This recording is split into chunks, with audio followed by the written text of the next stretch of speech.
The rain in Sector 4 didn't wash the city clean.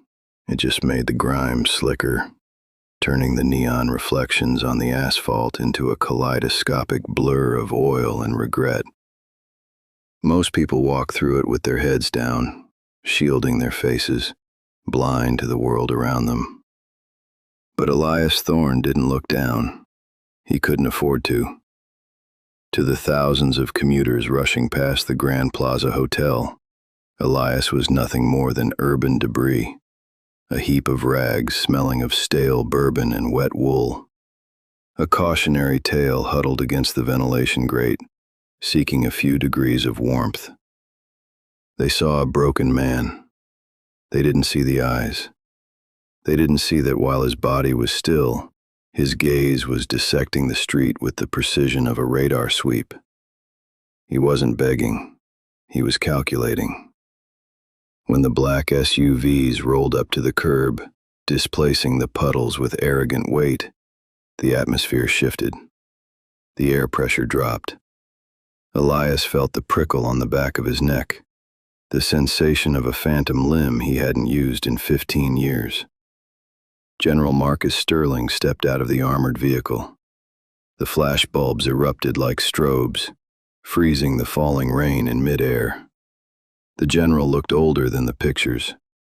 The weight of the Joint Chiefs had carved deep canyons into his face, but his posture was still rigid steel, a titan of the modern military. Elias didn't look at the general. He looked at the shadows behind him. He looked at the window on the 4th floor across the street that had been open 3 inches for the last hour.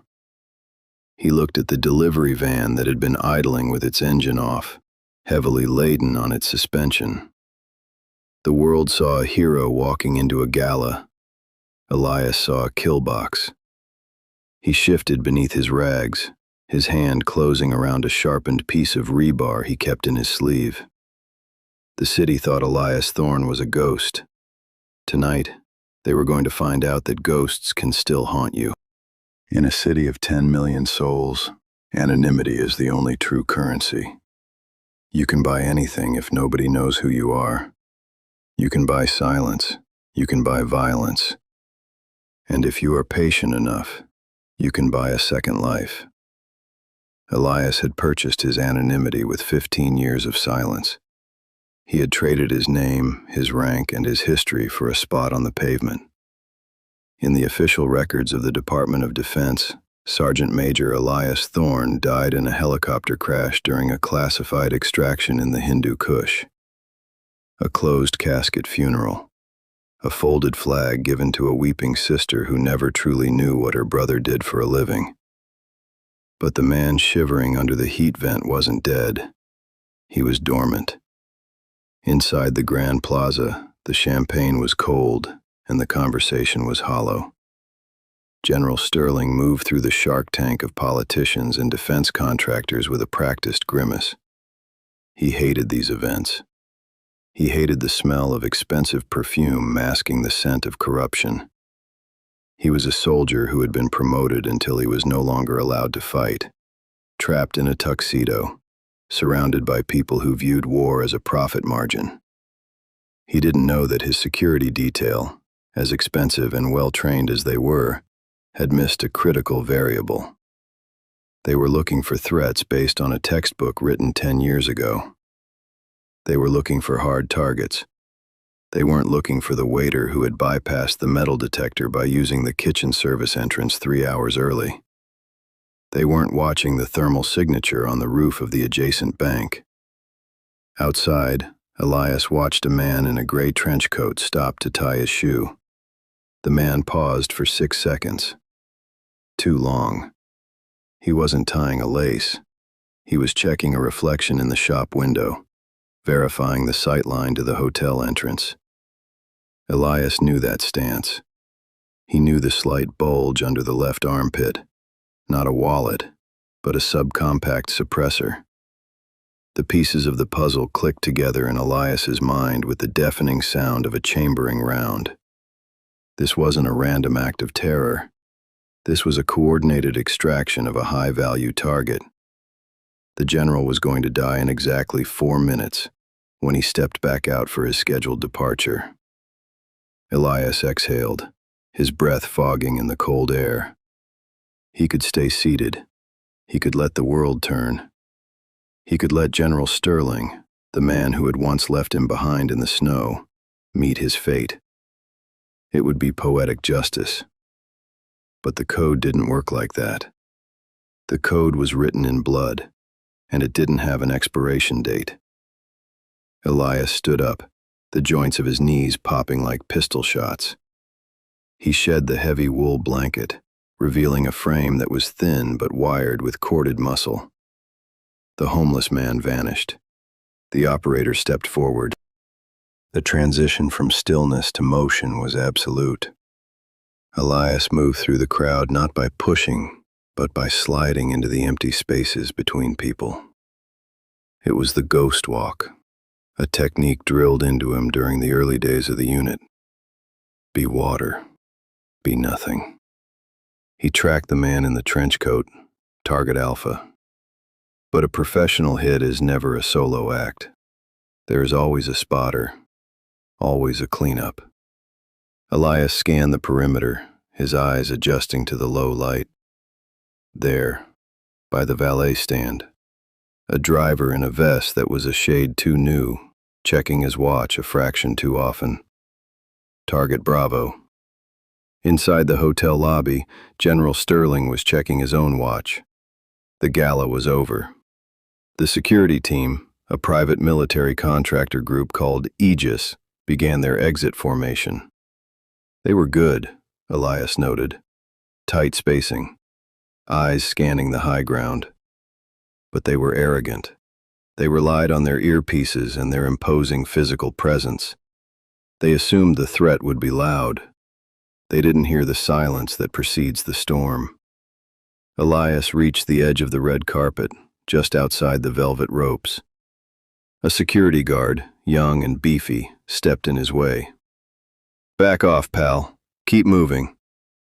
Elias didn't look at the guard. He looked past him, at the reflection in the rotating glass doors. A single, tiny flicker of light from the rooftop across the street. A lens flare. "Sniper," Elias whispered. The word was gravel and rust. "What?" The guard frowned, reaching for his baton. "I said beat it, bum." 12 o'clock high. Rooftop. Sector 4. Elias's voice changed. It wasn't the mumble of a drifter anymore. It was the command tone of a sergeant major. "Get him off the X." The guard hesitated, confused by the authority radiating from the man in rags. That hesitation saved Elias's life, but it doomed the guard. The air cracked. A supersonic snap followed instantly by the thud of impact. The heavy glass of the hotel door shattered into a million diamonds. The young guard's head snapped back, a spray of red mist joining the rain. The crowd screamed, a collective, primal shriek of panic. The well-dressed elite scrambled over each other, slipping on the wet pavement. General Sterling's detail collapsed inward, shielding him with their bodies. "Contact front! Contact front!" screamed the lead agent. But they were wrong. The shot had come from above, but the assault was coming from the street. The man in the trench coat, target Alpha, drew a suppressed MP7 from under his coat. The valet driver, target Bravo, pulled a shotgun from the podium. They were in a kill box. The Aegis team was pinned down, taking fire from 3 directions. They were reacting, not controlling. And in an ambush, reaction is just a slower way of dying. Elias didn't run. While the crowd surged away from the violence, he surged into it. He grabbed the fallen guard's baton, feeling the weight of the weapon. It wasn't a rifle, but it would do. The sound of the gunfire faded into the howling wind of the Hindu Kush.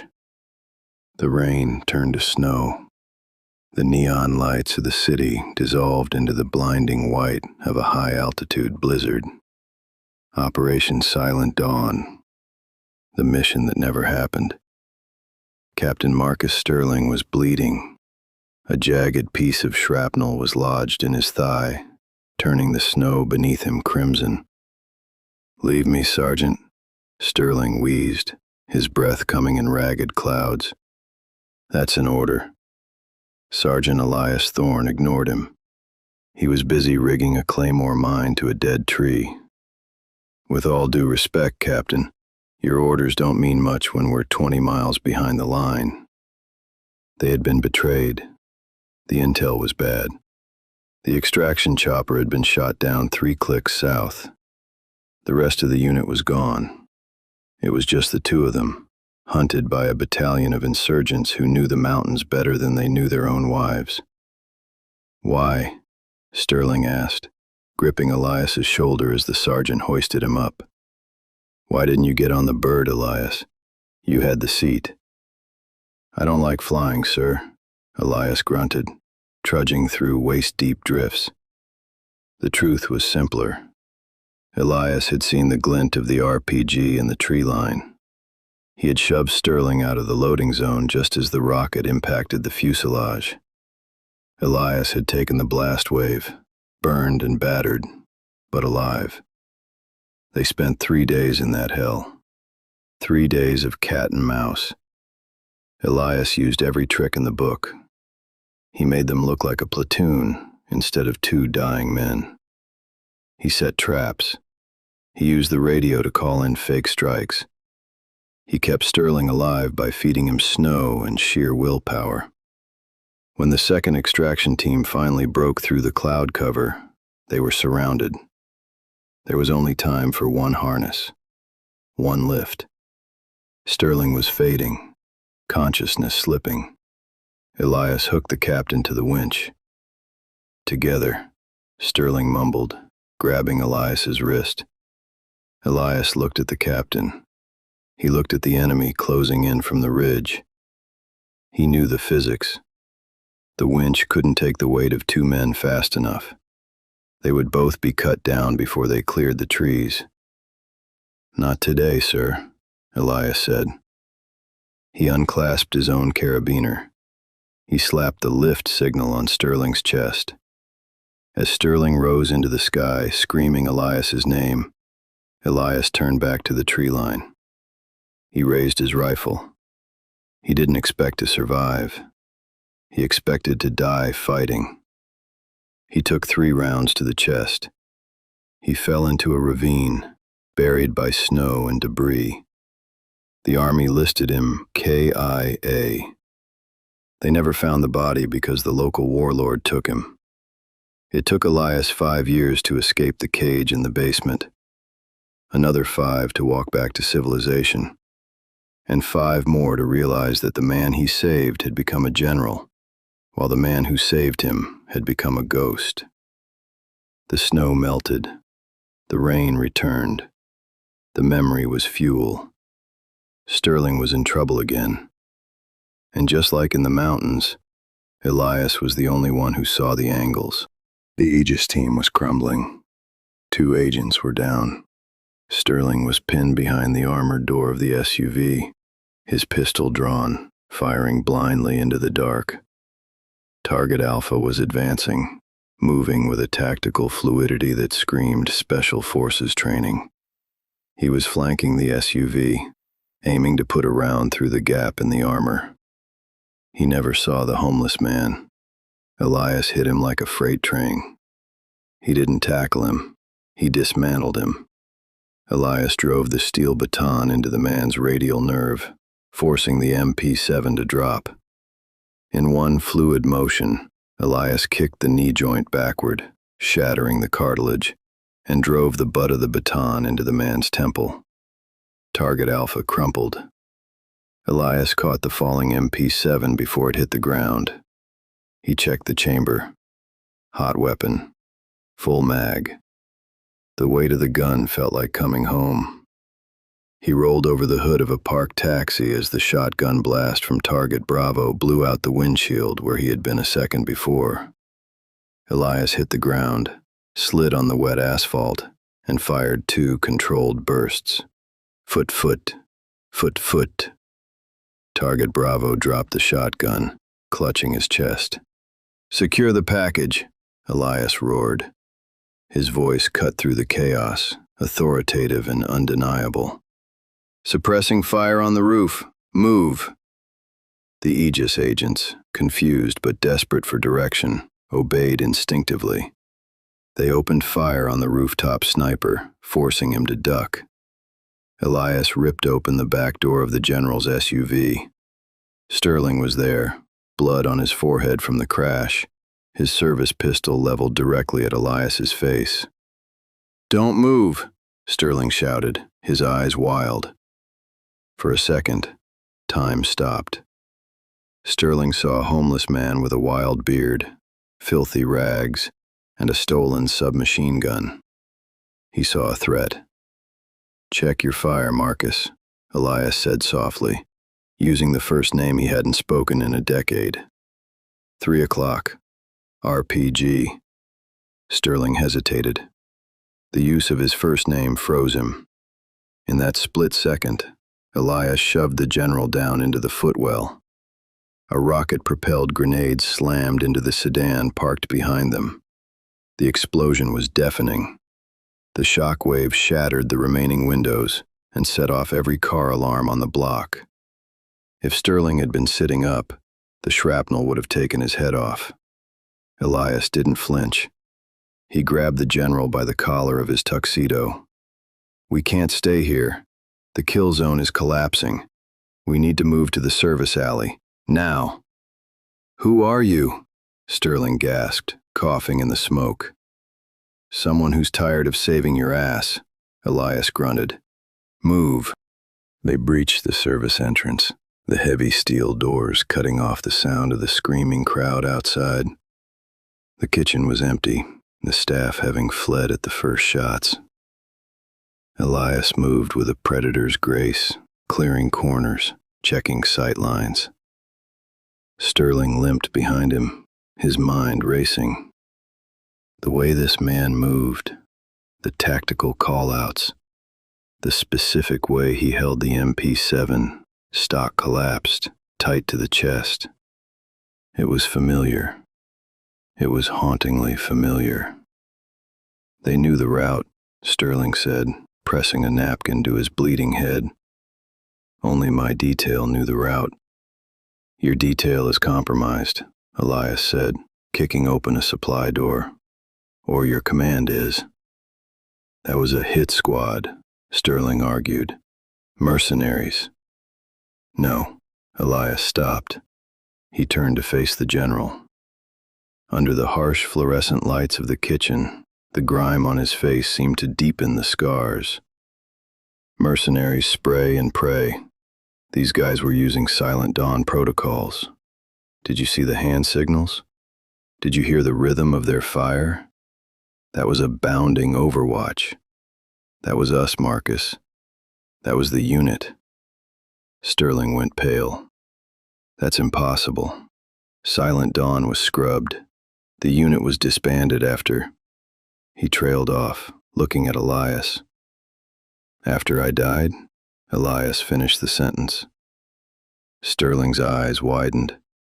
He looked past the beard, past the dirt, past the 15 years of aging.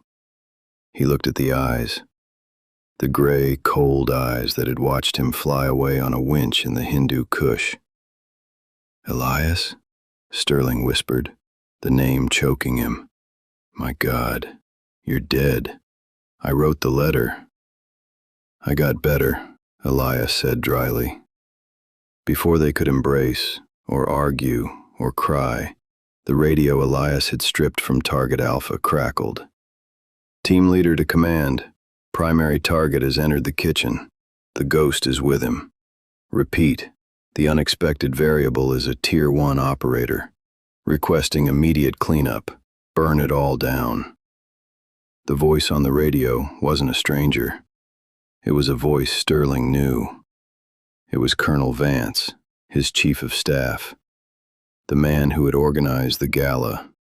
The man who wanted Sterling's seat on the Joint Chiefs.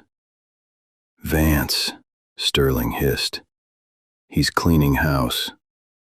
He's trying to, Elias corrected. He checked the magazine. 6 rounds left. He looked around the kitchen. Knives, boiling oil, pressurized steam. "Welcome back to the war, General," Elias said, a dark smile cutting through his beard. "We're out of ammo, we're cornered, and we're outnumbered. Just like old times." Sterling straightened his back. The pain in his legs seemed to vanish, replaced by the adrenaline of the fight. He racked the slide of his pistol. "I hated that mountain, Elias." "Me too," Elias said. "Let's make sure we don't die in a kitchen." The back doors of the kitchen blew inward with a breach charge. Smoke filled the room. 4 operators in black tactical gear moved in, lasers cutting through the steam. "Flash out," one shouted. A stun grenade rolled across the tiles. "Eyes," Elias yelled, shielding his face. The bang was blinding, a white-hot supernova in the confined space. But Elias had already moved. He hadn't retreated, he had engaged. He slid across the greasy floor, under the prep tables, coming up behind the first breacher. He didn't use the gun. He used a heavy cast-iron skillet from the stove, swinging it with bone-crushing force into the operator's helmet. The man went down. Elias grabbed the man's sidearm before he hit the floor. Sterling was engaging from behind the walk-in freezer. He was a good shot, but these men were wearing body armor. "Aim for the legs," Elias shouted. "The femoral artery." It was a brutal, ugly, close-quarters brawl. Pans clattered, glass shattered, bullets sparked off the stainless steel appliances. Elias was a whirlwind of violence. He used the environment as a weapon. He threw a pot of boiling stock into the face of one attacker. He used a pressurized fire extinguisher to blind another. The team leader, a giant of a man, cornered Sterling. He knocked the general's gun away and raised a combat knife. "For the greater good, General," the assassin sneered. Elias was across the room, wrestling with another operative. He saw Sterling in trouble. He had no clear shot, no time to run. He saw a meat cleaver embedded in a cutting board. Elias shoved his opponent into the deep fryer, a gruesome end, and grabbed the cleaver. With a roar that channeled 15 years of pain, abandonment, and survival, he threw it. The blade spun through the steam and smoke. It struck the assassin in the shoulder, burying deep. The man screamed, dropping the knife. Sterling didn't hesitate.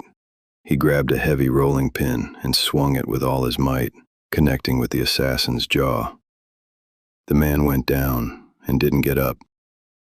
Silence returned to the kitchen, broken only by the hiss of a severed gas line and the dripping of water.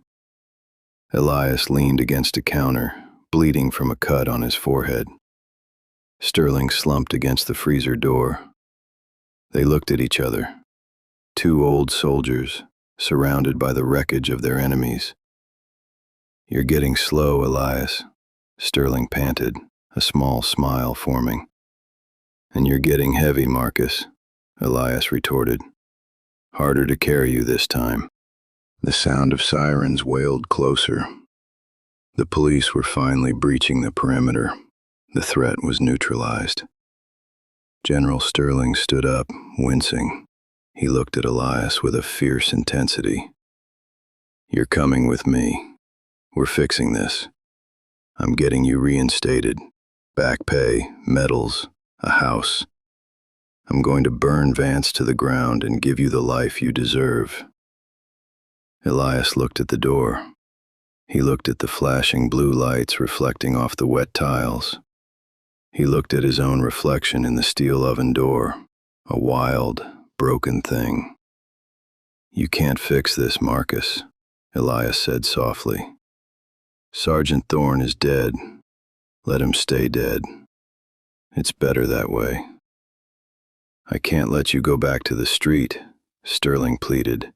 "You saved me. Again." "I didn't do it for the general," Elias said, pulling his hood up, casting his face back into shadow. "I did it for the captain who didn't want to leave me in the snow." "Elias!" Sterling called out as the police shouted commands from the lobby. Elias paused at the back exit, the rain hammering down outside. "Watch your six, Marcus. The world is getting colder." By the time the SWAT team cleared the kitchen, the room was full of bodies, but the hero was gone. General Sterling stood alone, untouched by the officers swarming him. He touched the spot on his shoulder where Elias had grabbed him. The next day, the news reported a failed assassination attempt. They credited General Sterling's bravery and the quick action of private security. There was no mention of a homeless man, no mention of a ghost. But in the weeks that followed, a new directive was issued from the Joint Chiefs. A massive, anonymously funded initiative to house and support homeless veterans in the city. And every night, in the pouring rain of Sector 4, a black sedan would drive slowly past the alleyways, watching, waiting, hoping to catch a glimpse of the soldier who walked in the shadows. If this story kept you on the edge of your seat, hit that like button. It helps us find more stories from the shadows. Make sure you're subscribed and have notifications turned on. The code is silent, but the story is just beginning.